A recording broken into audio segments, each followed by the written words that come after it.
As another work week ended for me, I work a late shift usually. Late Friday night, do some socializing. Saturday, I do shopping, home caring for my mother, look after her financial issues. So just to appease some of the Christian fundamentalists out there, when I went shopping today, I did buy another J.S. Bach CD. So there's my Christian culture reference and input for myself. But for the low price, the super low price of $2.99, I bought The Meaning of Life from Monty Python. I think this is looking at my collection, it's my fourth Python-related DVD. I'm not a devotee of Monty Python, I'm not a fan. But even though I'm Canadian, I do have British roots and connections. And I definitely prefer, more often than not, British comedy over North American comedy. So for $2.99, I thought, while I'm working out late Saturday night, early Sunday morning, as it is right now, as I'm soon going to go to bed and attend Church in the Park, where a mega church is having all its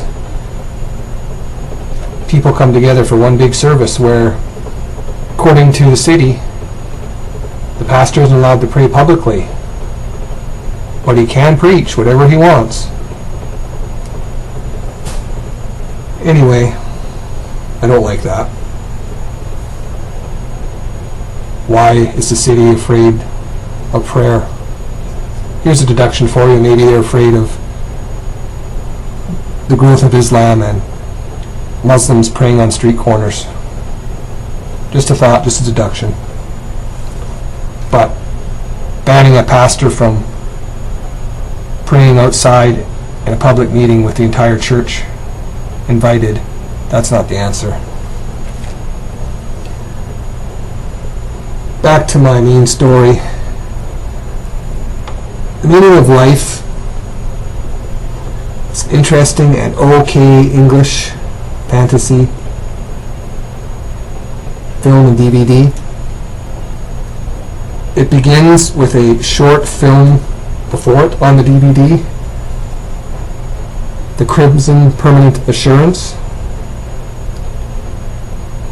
which I sort of relate to because it's about employees standing up to corporate abuse, but I don't support their murderous rebellion. And interestingly,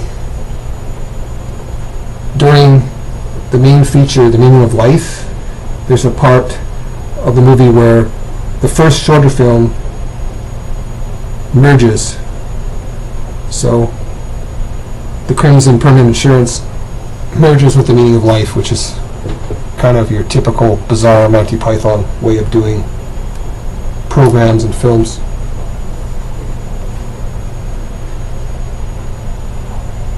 Meaning of Life, the original song, the opening song, it starts off with his agnosticism, that no one really knows the truth. No one can know throughout history. My theory on that is, many people that are agnostic, and that's a great number of people in secular Western society, they don't want to know the truth. So it's just easier to say, no one knows. Two recent debates I've had, one at work,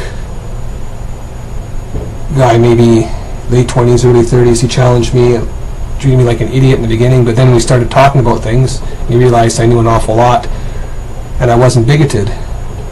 And I gave him my two blog site addresses, and as far as I know, he hasn't checked them out. He said he would, but I know that the site meter and stats counter, they may only collect 20% of the actual page views according to the blogger stats, but I've seen nothing to indicate that this gentleman checked out my blogs.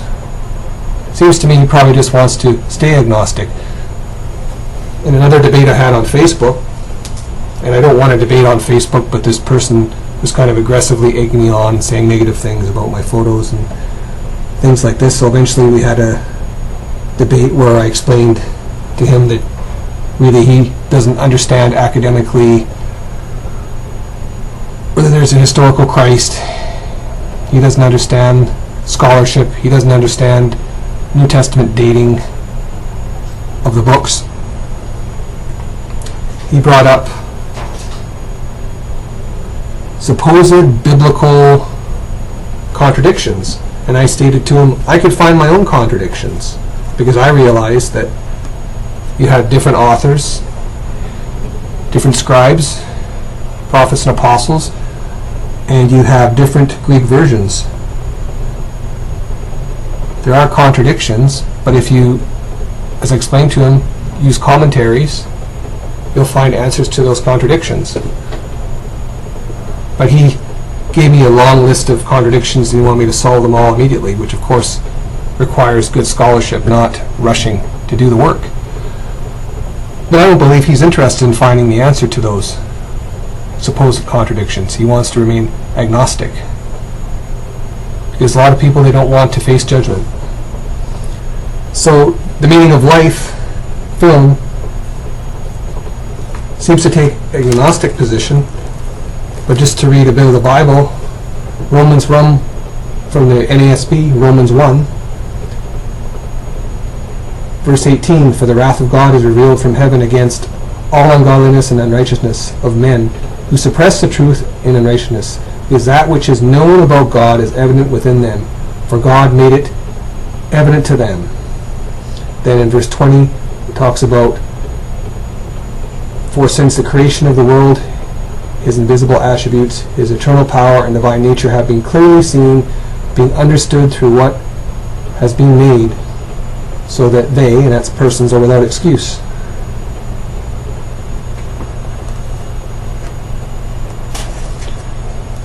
So people have some type of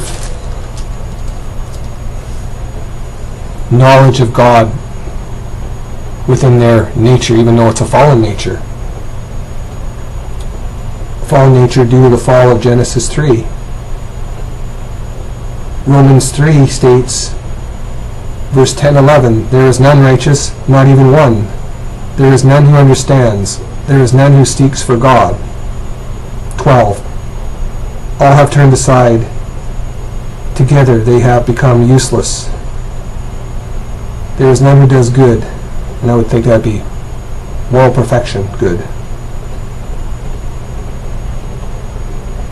There is not even one.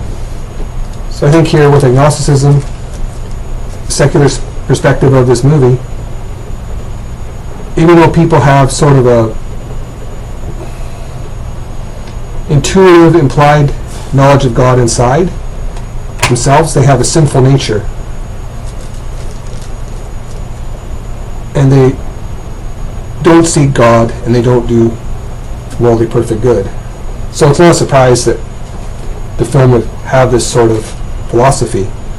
And I also reason, having grown up with a Christian mother but in a secular family, that basically agnosticism allows someone to defer judgment, as if we don't know if there's going to be a God to judge us, or if we're going to face heaven or hell, or just ceasing to exist.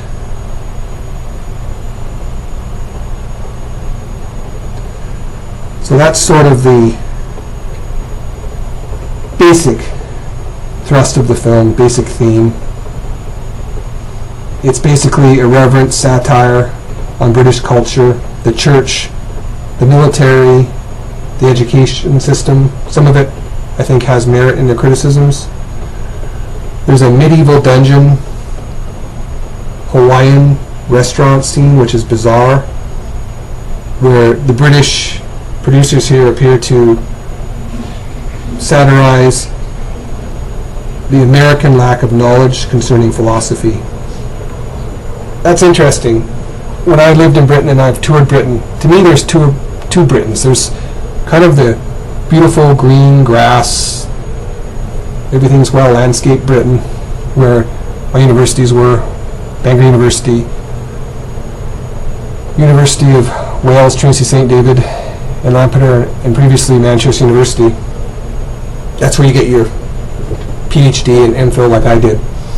But where I lived, it was sort of the other Britain. At least two of the three places I lived, kind of the other Britain, the very working class. And to be honest, I don't think these people in working class Britain, a lot of them wouldn't understand philosophy any better than these mocked Americans in the film. So I think I'll state that to be fair. Don't like how Monty Python has their male characters dress up as women. I just would prefer them to be women. Just my view.